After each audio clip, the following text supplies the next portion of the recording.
সে জাতি আমরা গর্বিত, যার ইতিহাস জালিম হাজারো এসেছে, অচিরেই তারা হেসেছে, করেছে জাতির উপহাস।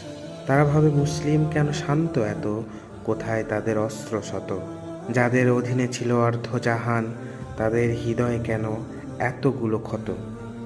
তারা কি ভীত হয়ে গেছে, নাকি ঈমান হারিয়ে দুর্বল আজ? আল্লাহর কাছে ক্ষমা চাও, আজ কাঁদো, অশ্রু ঝরাও। তুমি তো সেই বীরের বংশ, যাদের তাকবীর শুনে কম্পিত হতো পাহাড় পর্বত, হয়ে যেত বাতিলেরা অচিরেই ধ্বংস। তুমি তো সেই বীরের বংশ। তোমার হৃদয়ে শুধু খোদা ভীতি জাগে, ক্ষমতা, শক্তি আর পবিত্র ঈমানে তুমি ছিলে সবার আগে।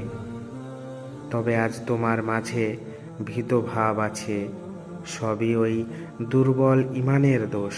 সঁপে দাও জান মাল আল্লাহর কাছে।